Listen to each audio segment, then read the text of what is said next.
ভারতের নদ নদী থেকে বিগত বছরে যে প্রশ্নগুলো এসছে সেটা নিয়ে আমরা আজকে আলোচনা করব। আচ্ছা, ব্রহ্মপুত্র নদীর উৎস কোনটা? ব্রহ্মপুত্র নদীর উৎস হচ্ছে মানস সরোবরের রাক্ষসতাল, আর একটা হচ্ছে সিংহ, একটা হচ্ছে আর সিনকা বাবা একটা।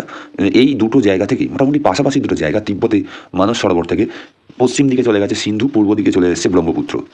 সিন্ধু এবং ব্রহ্মপুত্র মোটামুটি তিব্বত থেকেই তৈরি হয়েছে, মানস সরোবর থেকেই তৈরি হয়েছে, খুব কাছাকাছি জায়গা থেকে তৈরি হয়েছে। তিব্বত থেকে তৈরি হয়েছে রিভার ব্রহ্মপুত্র।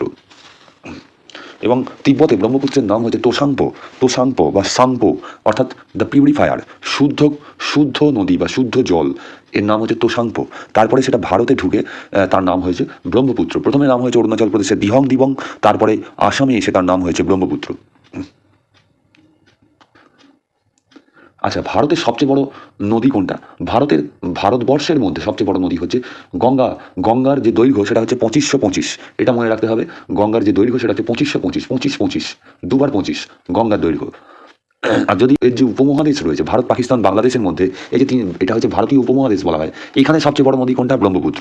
2900 কিলোমিটার, 2900 কিলোমিটার হচ্ছে হচ্ছে চেমাইংদুং গ্লেসিয়ার থেকে তৈরি হয়েছে ব্রহ্মপুত্র মানস সরোবরের। এবং সিন্ধু নদী তৈরি হয়েছে 1880। প্রায় কাঁচা ইন্ডিয়ান পেনিনসুলা, অর্থাৎ যে উপদ্বীপীয় ভারত অর্থাৎ দক্ষিণ ভারতের যে নদী, এর মধ্যে সবচেয়ে বড় নদী কোনটা? সেটা হচ্ছে গোদাবরী। সবচেয়ে বড় নদী কোনটা দক্ষিণ ভারতের যে প্ল্যাটু অঞ্চল, যেটা উপদ্বীপীয় অঞ্চল বা যেটা হচ্ছে মালভূমি অঞ্চল, দক্ষিণ ভারত দাক্ষিণাত্য মালভূমির সবচেয়ে বড় নদী কোনটা? সেটা হচ্ছে গোদাবরী নদী। যে ড্যাম বা নদী পরিকল্পনা রয়েছে, নদী বাঁধ রয়েছে, সেইটা কোথায় কোন রাজ্যে রয়েছে একটু দেখে নেওয়া যায়। মেট্টুর ড্যাম কোথায় রয়েছে? কাবেরী নদীতে রয়েছে।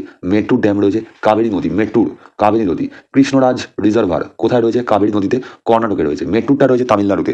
মেট্টুর ড্যাম রয়েছে তামিলনাড়ুতে। কৃষ্ণরাজ রিজার্ভার রয়েছে কাবেরী নদী, কর্ণাটকে। কৃষ্ণরাজ রিজার্ভার কোথায় রয়েছে? কাবেরী নদী, কর্ণাটক। হিমাবতী, আচ্ছা, ভাখরা নাঙ্গল ড্যাম কোথায় রয়েছে? সুতলেজ নদী বা সতলুজ নদীতে রয়েছে হিমাচল প্রদেশ, পাঞ্জাব, হরিয়ানা, এখানে রয়েছে ভাখরা নাঙ্গল ড্যাম। রিহান্দ প্রকল্প কোথায় রয়েছে? সোন নদীর ওপর, সোন নদী রয়েছে মির্জাপুর, উত্তরপ্রদেশ। সোন নদীর ওপর রিহান্দ পরিকল্পনা রয়েছে উত্তরপ্রদেশে। পোং ড্যাম কোথায় রয়েছে? পোং ড্যাম বিয়াস নদীতে, হিমাচল প্রদেশ এবং পাঞ্জাবে। পোং ড্যাম রয়েছে হিমাচল প্রদেশ, পাঞ্জাবে রয়েছে, হিমাচল প্রদেশ এবং পাঞ্জাবে। তিলাইয়া ড্যাম কোথায় রয়েছে? বরাকর নদী, ঝাড়খণ্ড। বরাকর নদী, ঝাড়খণ্ড। হীরাকুন্দ ড্যাম হচ্ছে পৃথিবীর মধ্যে সবচেয়ে বড় মহানদীতে, উড়িষ্যায়। মহানদী হীরাকুন্দ ড্যাম। উকাই ড্যাম কোথায় রয়েছে? তাপ্তি নদী, গুজরাট। উকাই ড্যাম। থেইন ড্যাম কোথায় রয়েছে? রাভি, পাঞ্জাবে। থেইন ড্যাম রয়েছে পাঞ্জাবে রয়েছে Thein dam. Salal project, Chenab river, Jammu Kashmir. Dulhasti project, Jammu Kashmir. Nagarjuna Sagar project Krishna নদীতে রয়েছে, অন্ধ্রপ্রদেশ। নাগার্জুন সাগর প্রজেক্ট কৃষ্ণা নদীতে রয়েছে, অন্ধ্রপ্রদেশে। শিবসমুদ্রম প্রজেক্ট কাবেরী নদীতে রয়েছে, কর্ণাটকায়। ভারতের সবচেয়ে পুরনো বাঁধ শিবসমুদ্রম প্রজেক্ট কাবেরী নদীতে রয়েছে, কর্ণাটক। গান্ধীসাগর ড্যাম রয়েছে মধ্যপ্রদেশে, চম্বল নদীর ওপর। গান্ধীসাগর ড্যাম চম্বল নদীতে রয়েছে, মধ্যপ্রদেশের ওপর। তেহরি ড্যাম ভাগীরথী নদীতে রয়েছে, উত্তরাখণ্ডে। আলমাট্টি ড্যাম কৃষ্ণা নদী, কর্ণাটকে রয়েছে। আলমাট্টি ড্যাম কৃষ্ণা নদীতে রয়েছে হচ্ছে কর্ণাটকে।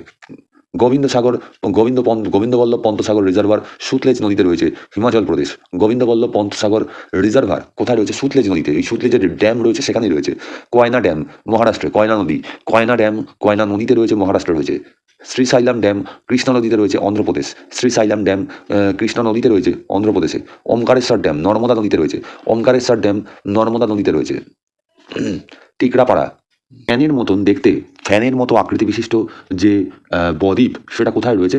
সেটা হচ্ছে গঙ্গা অববাহিকায় রয়েছে। ফ্যানের মতো দেখতে যে পলিবিধৌত অঞ্চল, ফ্যানের মতো দেখতে, সেটা রয়েছে হচ্ছে গঙ্গেয় সমভূমিতে। অলকানন্দা এবং ভাগীরথী কোথায় এসে মিলিত হয়েছে?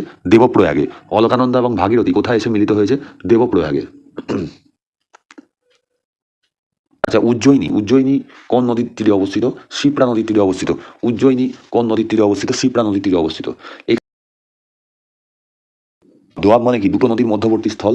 তো সিন্ধু নদীর যে মানে পাঁচটা শাখা নদী আছে, যে জন্য নাম হয়েছে পাঞ্জাব। মানে পঞ্চ নদীর মিলনস্থল। তো সেই জন্য এখানে অনেকগুলো দুটো দুটো নদী দোয়াব তৈরি করে, এবং এর নামগুলো মনে রাখাও খুব সহজ। যেমন প্রথমে হচ্ছে বাড়ি দোয়াব। বাড়ি মানে কি? বাড়ি, বি বি মানে বিয়াস, আর রি মানে হচ্ছে রাভি। তাহলে বিয়াস আর রাভির মধ্যবর্তী স্থলকে বলা হয় বাড়ি দোয়াব। বিস্ট দোয়াব, বিস্ট হচ্ছে বিয়াস আর সুতলেজ, বিস্ট হচ্ছে বিয়াস আর সুতলেজ, ঠিক আছে, বিস্ট দোয়াব। রেচনা দোয়াব, রেচনা দোয়াব হচ্ছে রেচনা, রেচনা হচ্ছে রাভি আর চেনাব নদী। রেচনা দোয়াব হচ্ছে রাভি আর চেনাব নদী। নাম থেকেই মনে রাখা যাচ্ছে। চাজ দোয়াব, চাজ দোয়াব হচ্ছে কি? না, চেনাব এবং ঝিলাম। চাজ দোয়াব চেনাব এবং ঝিলাম। আর সিন্ধু সাগর দোয়াব হচ্ছে ইন্দাস এবং ঝিলাম। সিন্ধু সাগর হচ্ছে ইন্দাস আর ঝিলাম, সিন্ধু সাগর। কে কেন্দ্র করে ভারত এবং বাংলাদেশের মধ্যে একটা ওয়াটার ডিসপুট রয়েছে। ওয়াটার ডিসপুট, একটা জল বিবাদ রয়েছে ফারাক্কা ব্যারেজের জলবন্টনকে কেন্দ্র করে। ফল্ট ভ্যালি বা চুত্তি উপত্যকার মধ্যে দিয়ে কোন নদী প্রবাহিত হয়? নর্মদা নদী। চুত্তি উপত্যকা বা ফল্ট ভ্যালির মধ্যে দিয়ে কোন নদী প্রবাহিত হয়? হচ্ছে নর্মদা নদী। নর্মদা নদীকে লাইফ লাইন অফ মধ্যপ্রদেশ বলা হয়। Largest delta in the world, গঙ্গার ডেল্টা। গঙ্গার যে বদ্বীপ আর কি, এটা হচ্ছে সারা পৃথিবীর মধ্যে বৃহত্তম নদী দোয়াব, নদী দ্বীপ আর কি।